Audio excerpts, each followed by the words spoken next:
નમસ્કાર મિત્રો, આજના એપિસોડમાં આપ સૌનું હાર્દિક સ્વાગત છે. કે ગયા એપિસોડમાં મિત્રો આપણે રાસાયણિક પ્રક્રિયાના 3 પ્રકાર વિશે અભ્યાસ કરી ગયા કે સંયોગીકરણ, વિઘટન પ્રક્રિયા અને નિષ્ઠાપન પ્રક્રિયા. આજે આપણે એના ચોથા પ્રકાર વિશે સમજીશું અને એનું નામ છે ઓક્સિડેશન અને રિડક્શન પ્રક્રિયા. તો મિત્રો કે આપણે ઘરે જ્યારે સફરજન કાપીએ છીએ, થોડા સમય પછી જો એને રાખીએ તો એ કેવા રંગનું થઈ જાય છે? બનાવી. એનું કારણ શું? કે એનું શું થઈ ગયું? ઓક્સિડેશન, એટલે કે એની અંદર ઓક્સિજન ઉમેરાઈ ગયું. તો એવી જ બીજી આપણે ઓક્સિડેશન પ્રક્રિયા સમજવા માટે એક પ્રવૃત્તિ કરીએ. તો મિત્રો અહીંયા એક કોપરની પટ્ટી છે. હવે આ કોપરની પટ્ટીને હું જો દહન કરું તો શું થશે કે એ જે કોપર છે, હવામાં જો આપણે એનું દહન કરીએ એટલે શું થશે? ઓક્સિજન સાથે સંયોજાશે. ઓક્સિજન સાથે સંયોજાઈને એ શું બનાવશે તે આપણે નિહાળીએ.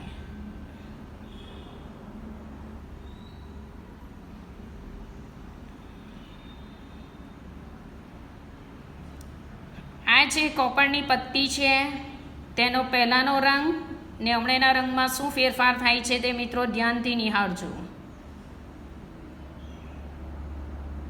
તમને જણાતું હશે કે એનો જે કલર હતો તામ્રવર્ણ તે ધીમે ધીમે બદલાતો જાય છે.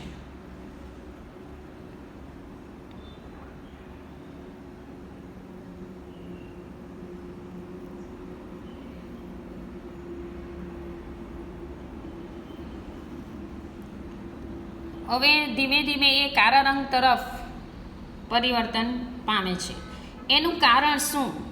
કે કોપરે ઓક્સિજન સાથે પ્રક્રિયા કરીને શું બનાવી દીધો?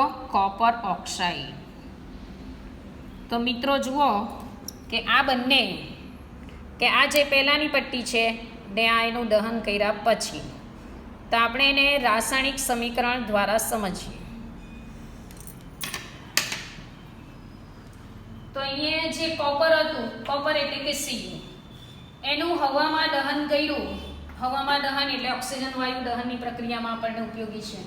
તો આપણને શું મળ્યું? Copper oxide. તો હવે આ જે કોપર ઓક્સાઇડ જે છે, આ જે આપણો કાળા રંગનો જે બની ગયો કોપર ઓક્સાઇડ, કઈ રીતે બન્યો? તો આ કોપરે શું કર્યું કે કોપરની અંદર ઓક્સિજન ઉમેરાયો. એનો અર્થ કે કોપરનું શું થઈ ગયું? ઓક્સિડેશન થઈ ગયું. કોપરનું શું થઈ ગયું? ઓક્સિડેશન. તો ઓક્સિડેશન પ્રક્રિયા કોને કહેવાય?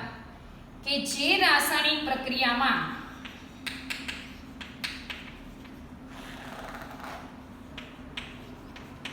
ઓક્સિજન ઉમેરાય તેવી રાસાયણિક પ્રક્રિયાને આપણે શું કહીએ? ઓક્સિડેશન પ્રક્રિયા. હવે એ મિત્રો શું થાય કે Cu નું ઓક્સિડેશન શેમાં થયું? CuO માં થયું. એનો અર્થ કે ઓક્સિડેશન પામતો પદાર્થ કયો?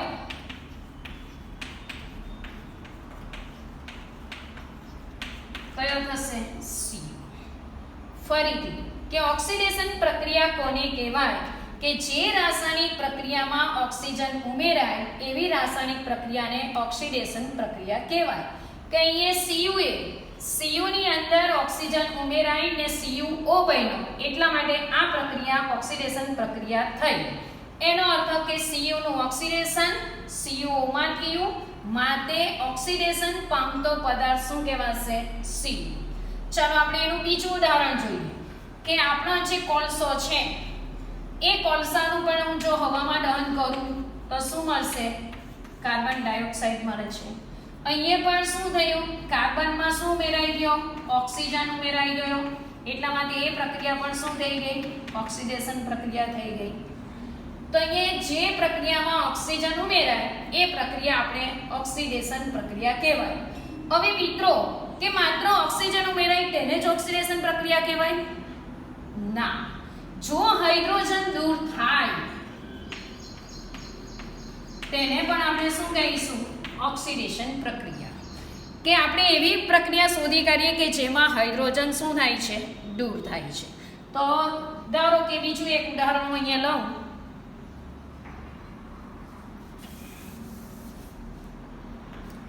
કે હાઇડ્રોજન સલ્ફાઇડ. આ જે હાઇડ્રોજન સલ્ફાઇડ છે એની ક્લોરીન વાયુ સાથે જો પ્રક્રિયા કરીએ તો આપણને શું મળશે? કે અહીંયા HCl હાઇડ્રોક્લોરિક એસિડ અને સલ્ફર છૂટું મળશે. કે આ જે હાઇડ્રોજન સલ્ફાઇડમાંથી હાઇડ્રોજન દૂર થયો એટલા માટે પણ એનું શું ગણાશે? ઓક્સિડેશન થયેલું ગણાશે. હાઇડ્રોજન સલ્ફાઇડ એમાંથી આ હાઇડ્રોજન નીકળી ગયો ને માત્ર શું બન્યો? S. એટલે હાઇડ્રોજન દૂર થયો એને પણ આપણે શું કહીશું? ઓક્સિડેશન પ્રક્રિયા. તો અહીંયા આપણે ફરી એની શું આવશે? પરફેક્ટ વ્યાખ્યા. જે રાસાયણિક પ્રક્રિયામાં ઓક્સિજન ઉમેરાય અથવા હાઇડ્રોજન દૂર થાય તેને શું કહી શકાય? ઓક્સિડેશન પ્રક્રિયા. તો મિત્રો સમજાઈ ગયું હશે ઓક્સિડેશન પ્રક્રિયા કોને કહેવાય તે. હવે આપણે જોઈએ રિડક્શન પ્રક્રિયા. આના કરતા ઉલટી પ્રક્રિયા. ઉલટી પ્રક્રિયા એનો અર્થ શું થશે? અહીંયા ઓક્સિજન ઉમેરાયો એટલે આમાં શું થશે? ઓક્સિજન દૂર થશે. અહીંયા હાઇડ્રોજન દૂર થયો એનો અર્થ અહીંયા શું દૂર થશે? ઓક્સિજન દૂર થશે. તો અહીંયા આપણે લખીએ કે જે રાસાયણિક પ્રક્રિયામાં ઓક્સિજન દૂર થાય અને હાઇડ્રોજન ઉમેરાય તેને રિડક્શન પ્રક્રિયા કહેવાય.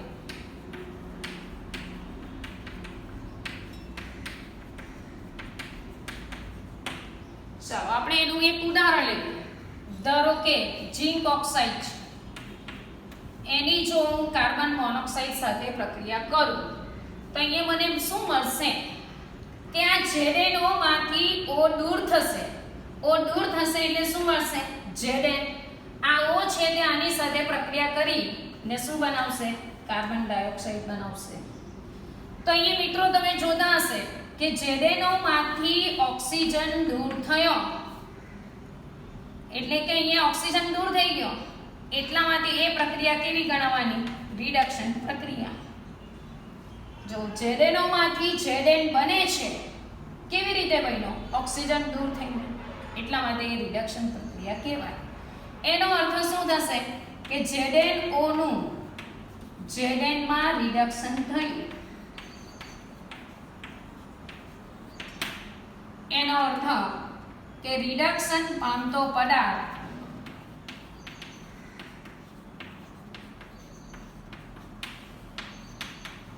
કોણ થશે?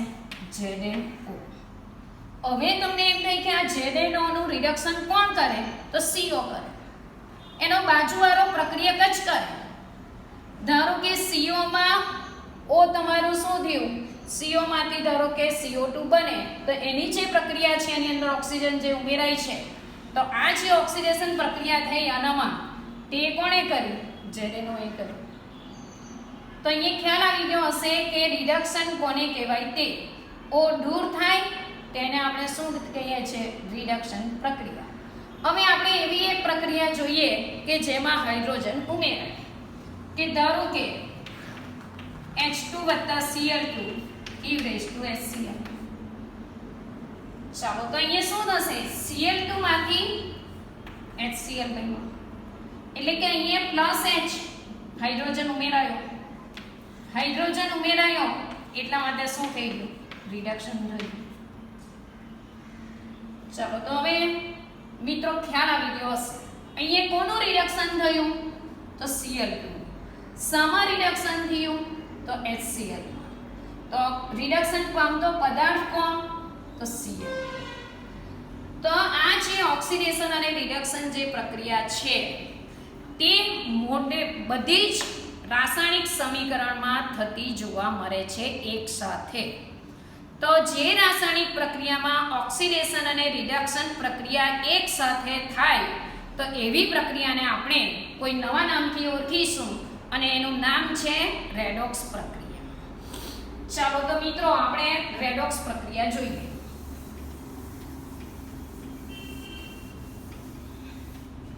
ચાલો તો રેડોક્સ પ્રક્રિયા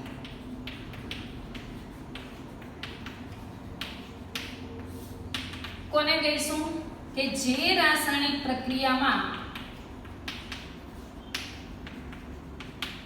ઓક્સિડેશન અને રિડક્શન પ્રક્રિયા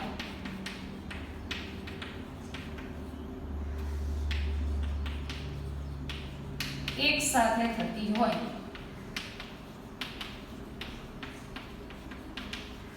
તેવી રાસાયણિક પ્રક્રિયાને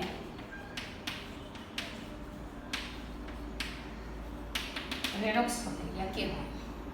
ચાલો આપણે એને એક ઉદાહરણ દ્વારા સમજીએ કે અહીંયા આપણે તમે જોયું કે કોપરને ગરમ કરતા CO બન્યું.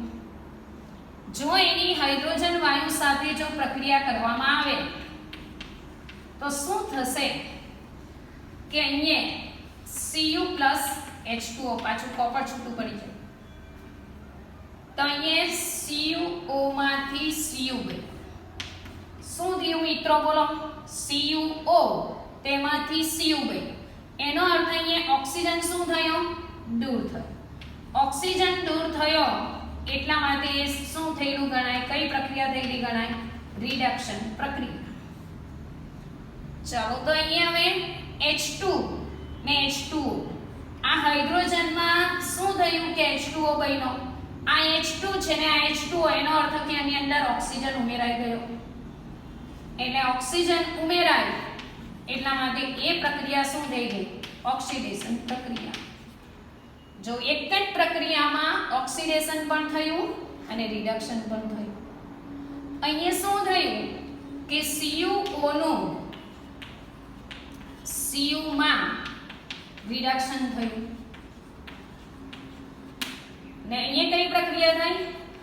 H2 નું H2O માં ઓક્સિડેશન થયું. અહીંયા ઓક્સિડેશન પામતો પદાર્થ કોણ ગણાશે? H2.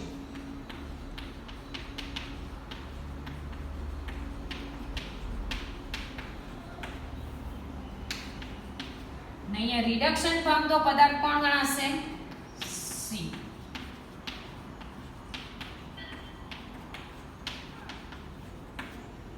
હવે એ ખાસ મિત્રો ધ્યાન આપજો કે CuO નું Cu માં રિડક્શન થયું એટલે રિડક્શન પામતો પદાર્થ કોણ ગણાશે?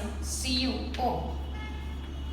હવે આ જે રિડક્શન પામતો જે પદાર્થ છે એ CuO શું ગણાશે? ઓક્સિડેશન કરતા પદાર્થ.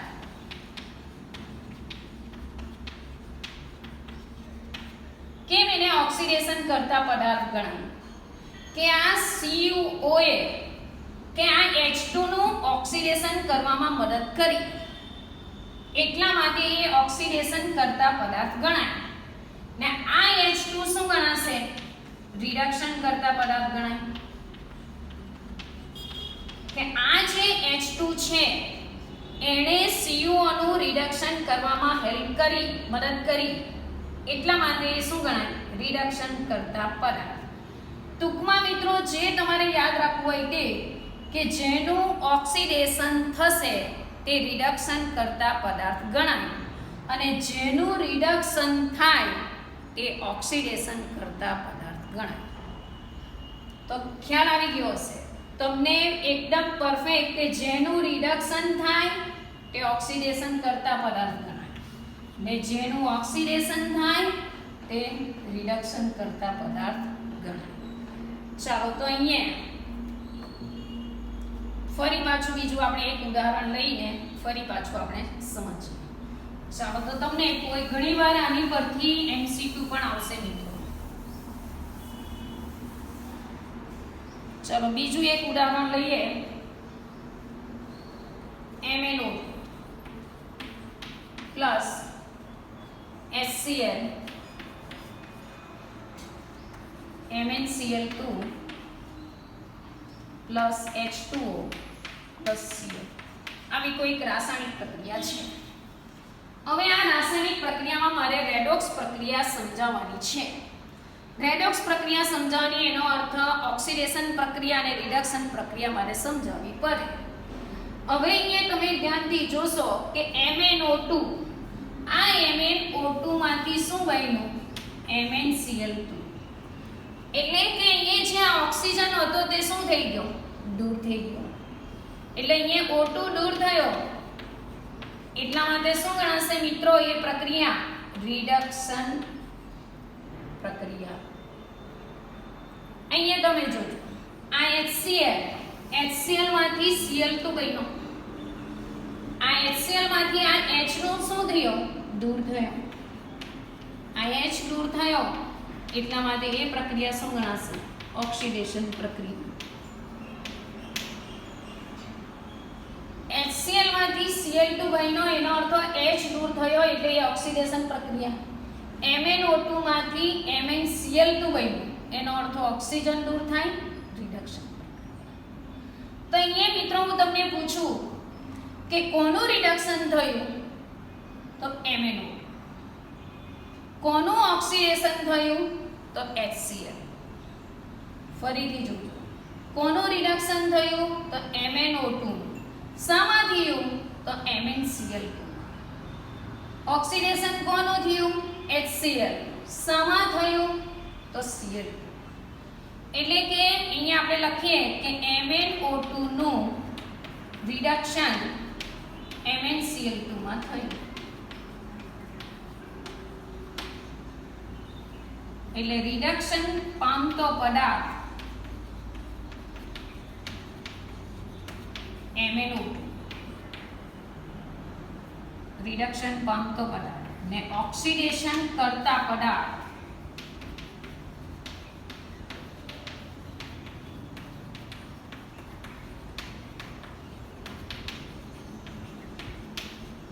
આ બેમાં ખાસ ભૂલ નહીં થાય. રિડક્શન પામતો પદાર્થ અને કરતા પદાર્થ. જેનું રિડક્શન થાય તે જ રિડક્શન પામતો પદાર્થ ગણાય અને ઓક્સિડેશન જે રિડક્શન પામતો પદાર્થ તે કેવો પદાર્થ ગણાશે? ઓક્સિડેશન કરતા પદાર્થ.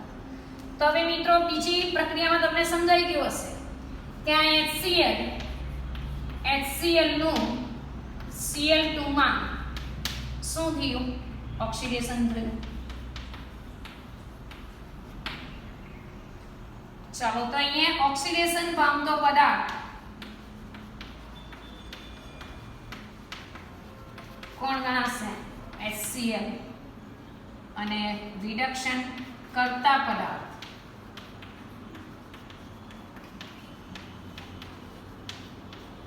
કોણ ગણાય?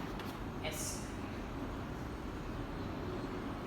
ચાલો તો અહીંયા આપણે ત્રણ વસ્તુ જોઈએ. શાનું શામાં ઓક્સિડેશન કે રિડક્શન થાય? ઓક્સિડેશન કે રિડક્શન પામતો પદાર્થ અને ઓક્સિડેશન કરતા કે રિડક્શન કરતા.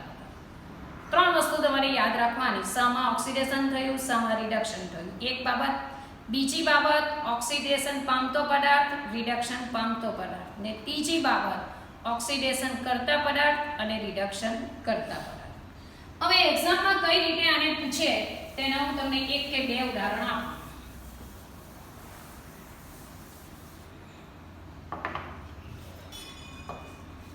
કે ધારો કે નીચે આપેલી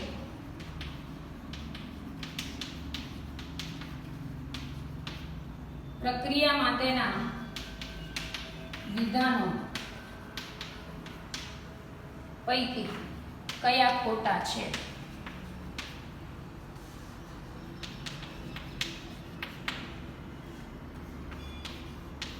લેડ ઓક્સાઇડ ની કાર્બન સાથે પ્રક્રિયા કરી છે અને લેડ અને કાર્બન ડાયોક્સાઇડ બને છે. ચલો પહેલું તમને આપેલું છે કે લેડ રિડક્શન પામે છે.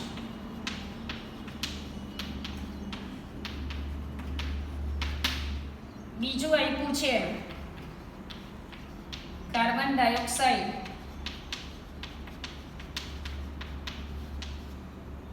ઓક્સિડેશન પામે.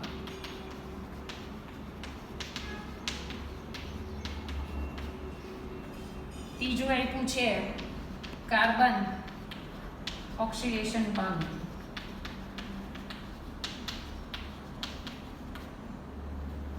અને ચોથું આપ્યું છે લેડ ઓક્સાઇડ રિડક્શન પામે. ચાલો આપણે અહીંયા જોઈએ ખોટા શોધવાના છે. પહેલા તો આપણે આપણી ચેક કરીએ પ્રક્રિયા. PbO માંથી શું બની ગયું? Pb. ચાલો O દૂર થયો. O દૂર થાય એટલે શું થાય? રિડક્શન પ્રક્રિયા. કોનું રિડક્શન થયું? PbO નું. કંઈક આપેલું છે લેડ ઓક્સાઇડ નું રિડક્શન થયું એટલે આ વાક્ય કેવું થયું? સાચું. ચાલો લેડ રિડક્શન પામે. જો અહીંયા કોનું રિડક્શન થાય? PbO નું. શામાં રિડક્શન થયું? તો PB માં. રિડક્શન PbO નું જ થયું છે, લેડ નું થયું નથી. એટલા માટે લેડ રિડક્શન પામે એ વાક્ય કેવું ગણાશે? ખોટું. ચલો એ જ પ્રમાણે C માંથી CO2 બન્યો એટલે ઓક્સિજન ઉમેરાયો. ઓક્સિજન ઉમેરાયો એટલે એ પ્રક્રિયા શું થવાની? ઓક્સિડેશન પ્રક્રિયા ગણાશે. ચાલો તો અહીંયા C નું શું થયું? ઓક્સિડેશન. ચાલો તો C નું ઓક્સિડેશન થયું એટલે C વાક્ય કેવું છે મિત્રો? સાચું છે. અહીંયા CO2 નું ઓક્સિડેશન થતું નથી તો અહીંયા B વાક્ય તમને કેવું આપ્યું? કાર્બન ડાયોક્સાઇડ ઓક્સિડેશન પામે. CO2 એટલે કે કાર્બન ડાયોક્સાઇડ એટલે અહીંયા કાર્બન ઓક્સિડેશન પામે છે પણ CO2 નું ઓક્સિડેશન થતું નથી. જો આનું રિડક્શન થયું, આનું ઓક્સિડેશન થયું, તો આ પ્રમાણે કયા બે વાક્ય સાચા આવ્યા? C અને D. કયા બે વાક્ય ખોટા આવ્યા? A અને B. એટલે આ પ્રમાણે તમને એક્ઝામની અંદર પૂછી શકે. બીજું હજુ એક ઉદાહરણ જોઈએ.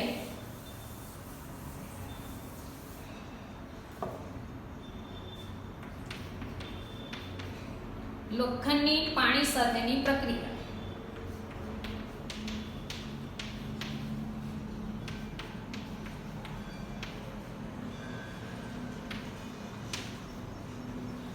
ચલો અહીંયા વાક્ય આપેલા છે Fe નું ઓક્સિડેશન થાય. એમાં આ પ્રમાણે છે.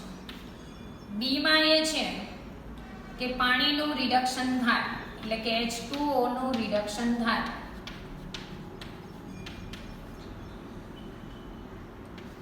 C વાક્ય એ છે પાણી એ રિડક્શન કરતા તરીકે વર્તે. ચલો D વાક્ય છે પાણી એ ઓક્સિડેશન કરતા તરીકે વર્તે. આ ચારમાંથી ખોટું વાક્ય આપણે શોધી કાઢવાનું છે. ચાલો તો પહેલા અહીંયા ચેક કરીએ. Fe ઓક્સિજન ઉમેરાયો એટલે આ ઓક્સિડેશન પ્રક્રિયા. Fe નું શું થયું? ઓક્સિડેશન. શોધી કાઢો અહીંયા Fe નું ઓક્સિડેશન છે તો કે છે એટલે આ વાક્ય કેવું છે? સાચું. ચાલો અહીંયા પાણી જો H2O નું H2 માં રૂપાંતર. અહીંયા ઓક્સિજન શું થયો? દૂર થયો એટલે એ પ્રક્રિયા કઈ ગણવાની? રિડક્શન. ચાલો ઓક્સિજન દૂર થયો. કોનું રિડક્શન થયું? પાણીનું. તો H2O નું રિડક્શન થાય એટલે આ પણ શું ગણાય? સાચું. હવે ધ્યાન આપજો. પાણીનું રિડક્શન થયું એટલા માટે પાણી શું ગણાશે? કે પાણી જે છે એ આપણો ઓક્સિડેશન કરતા પદાર્થ ગણાય. કેમ ગણાય?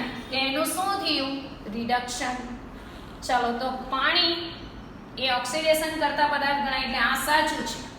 A, B, C અને D માં ત્રણ સાચા છે. આ વાક્ય કેવું ગણાશે? ખોટું. કેમ ખોટું ગણાય? કે પાણીનું રિડક્શન થયું તો એ રિડક્શન કરતા પદાર્થ ગણી શકાય નહીં. તો મિત્રો હવે ખ્યાલ આવી ગયો હશે કે જેનું ઓક્સિડેશન થાય એ રિડક્શન કરતા પદાર્થ ને જેનું રિડક્શન થાય એ ઓક્સિડેશન કરતા પદાર્થ. તો મિત્રો લગભગ ઓક્સિડેશન રિડક્શન પ્રક્રિયામાં તમને સમજાઈ ગયું હશે અને એ બંને પ્રક્રિયા સાથે થતી હોય એવી પ્રક્રિયાને આપણે શું નામ આપ્યું? રેડોક્સ પ્રક્રિયા. હવે આપણે આગળ જોઈએ કે આ જે પાણી છે, આપણે લોખંડ છે, એની પાણી સાથે જો તમે પ્રક્રિયા કરો, અથવા આપણે ચોમાસામાં તમને ખબર કે લોખંડને જો બહાર હવા દઈએ તો એના ઉપર શું લાગી જાય છે? કાટ. તો આ લોખંડનું કટાવું એને વિજ્ઞાનની ભાષામાં શું કહેવાય છે? ક્ષારણ. તો ક્ષારણ કોને કહેવાય? કે ધાતુની જો સપાટી ખુલ્લી રાખવામાં આવે અને એ હવામાંના ભેજ કે એસિડ સાથે પ્રક્રિયા કરે ત્યારે ધાતુનું ક્ષયન થાય છે, એટલે કે ધાતુ ખવાય છે. ધારો કે ચાંદી હોય તો તે કાળી પડી જાય. આપણા ઘરે તાંબાના લોટા તમે વાપરતા હોય તો તાંબાના લોટા પર ગ્રીન ડાઘા પડી જાય છે, લીલા રંગના. એ પણ શું ગણાય? ધાતુનું ક્ષારણ કહી શકાય. તો આ જે ધાતુનું ક્ષારણ કરીને કે તમે જોતા હશે તો કે લોખંડની વસ્તુ તો આપણે બાંધકામમાં ઘણી બધી જગ્યાએ વાપરતા છે, કે રેલવે ગાડીના જે પાટા હોય તે લોખંડના હોય, જહાજ હોય થી માંડીને મોટે ભાગે લોખંડની વસ્તુ બાંધકામમાં વધારે વપરાય છે. તો એ બહાર જ રહેવાની છે. તો એનું ક્ષારણ થતું અટકાવવા માટે આપણે શું કરવું જોઈએ? જો એને ન અટકાવીએ તો આપણને કરોડોમાં નુકસાન થાય. તો ક્ષારણ થતું અટકાવવા માટે આપણે શું કરીએ છીએ કે ઘરે જો આપણે ચપ્પુ કે કાતર હોય તો એની ઉપર આપણે શું લગાવી દેવું જોઈએ? તેલ. તમે ચપ્પુ તો જોતા હશે, લોખંડની પટ્ટી હોય તો કાટ લાગી છે. જો એના પર તમે જરાક તેલ લગાવો તો એ કટાતું નથી. ત્યાર પછી આપણા ઘરે જે લોખંડની ગ્રીલ હશે એને આપણે શું કરીએ છીએ? કલર કરીએ છીએ. તો કલર કરવાથી પણ શું થાય કે ક્ષારણ થતું અટકે છે. કે આ બધું જે તમે કલર કરો છો એને કારણે શું થાય કે લોખંડ એ હવામાંના ભેજ સાથેની પ્રક્રિયા અટકી પડે. એને કારણે ક્ષારણ થતું શું થઈ જાય છે? અટકી જાય છે. ત્રીજી વસ્તુ કે તમે નામ સાંભળ્યું હશે, ગેલ્વેનાઇઝના પતરા. તો જે ગેલ્વેનાઇઝના પતરા એ શું છે કે લોખંડ ઉપર એના કરતાં વધુ સક્રિય ધાતુ ઝીંકનું પડ લગાડવામાં આવે છે. તો એવા જે પતરા છે એને ગેલ્વેનાઇઝના પતરા કહેવાય. ને એ જે લોખંડ હશે એને આપણે શું કહે છે? Galvanise iron. તો ક્ષારણ થતું અટકાવવા માટે મેં તમને 3 ઉપાય સૂચવ્યા કે પહેલું તેલ લગાડવું જોઈએ, બીજું આપણે શું કરવું જોઈએ? કલર કરવો જોઈએ, ને ત્રીજું એના કરતાં વધુ સક્રિય ધાતુનું આપણે શું ચલાવવું જોઈએ? પડ ચલાવવું જોઈએ. કદાચ કંઈક વધારે હોય તો બધા રાસાયણિક નિરોધકો ઇનેમલનો પણ ઉપયોગ કરી શકાય. તો મિત્રો, ક્ષારણ કોને કહેવાય એ ખ્યાલ આવી ગયો હશે કે ક્ષારણ એટલે લોખંડનું કટાવું અથવા ધાતુનું કટાવું, ધાતુનું ક્ષયન. એને આપણે ક્ષારણ તરીકે ઓળખીએ છીએ. કેમ ક્ષારણ થાય છે? કે ધાતુની ખુલ્લી સપાટી હવામાંના ભેજ કે એસિડ સાથે પ્રક્રિયા કરે ત્યારે ધાતુનું ક્ષયન થાય છે. તેને ધાતુનું ક્ષારણ કહેવાય છે. તો હવે મિત્રો, કે ક્ષારણ થતું અટકાવવા માટે આપણે 3 મુખ્ય ઉપાયો જોયા છે.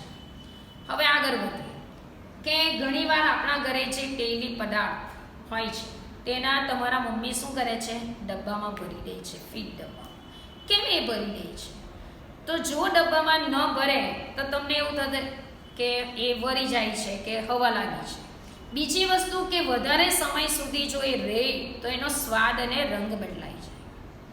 તો જે તેલી પદાર્થ છે કે ચરબીવાળા પદાર્થ છે તેને જો હવામાં ખુલ્લો રાખવામાં આવે તો એનું ઓક્સિડેશન થાય છે. ઓક્સિડેશન થતું અટકાવવા માટે આપણે એને બંધ ડબ્બામાં ભરીએ છીએ. જો ઓક્સિડેશન થાય એ પદાર્થનું તો એમાં ખોરાપણું લાગે છે. ખોરાપણું એનો અર્થ શું કે એનો સ્વાદ આપણને બદલાયેલો લાગે, કે એની ગંધ આપણને બીજી લાગે. તો આ ખોરાપણું અટકાવવા માટે પહેલું તેને બંધ ડબ્બામાં ભરવું જોઈએ. બીજું તમે શું કરો કે બહારથી બજારમાંથી પેકેટ જે તમે બાલાજી વેફર્સ હોય, લેઝ હોય, તો એમાં તમે જોતા હશે તો વેફર થોડીક જ હોય ને બધી અવાજ હોય, આપણને એવું લાગે. પણ એ હવા નથી, એની અંદર નાઇટ્રોજન વાયુ ભરીને પેક કરવામાં આવે છે. કેમ? કે એનું ઓક્સિડેશન ન થાય તો એ પદાર્થ બગડી શકે નહીં. તો મિત્રો, આજે આપણે 3 વિશે અભ્યાસ કર્યો કે પહેલું આપણે જોયું ઓક્સિડેશન પ્રક્રિયા, રિડક્શન પ્રક્રિયા, ને એની સાથે ઓક્સિડેશન રિડક્શન પ્રક્રિયા એટલે કે રેડોક્સ પ્રક્રિયા, ક્ષારણ અને છેલ્લે ખોરાપણું. હવે ક્ષારણ અને ખોરાપણું કે તમને કોઈક વાર આવી રીતે પણ પ્રશ્ન પૂછે કે તમારા જે મમ્મી છે એ લોખંડની વસ્તુને બહાર રાખે છે તો એ કટાઈ જાય છે, તો તમે તમારા વિજ્ઞાનના વિદ્યાર્થી તરીકે તમે તમારા મમ્મીને શું સલાહ આપશો? તો એવું પણ કંઈક તમે પૂછી શકાય અને ઘરમાં યુઝ કરી શકાય. તો મિત્રો તમને સમજાઈ ગયું હશે. હવે આ અંગેના જે તમારી વિજ્ઞાનની ચોપડીની અંદર સ્વાધ્યાયની અંદર પાના નંબર 16 તેમાં તમને 16 થી 20 પ્રશ્ન સુધી તમારે હોમવર્કમાં જાતે તૈયાર કરવાના રહેશે. તો નમસ્કાર મિત્રો, હવે આપણે આવતા એપિસોડમાં મળીશું.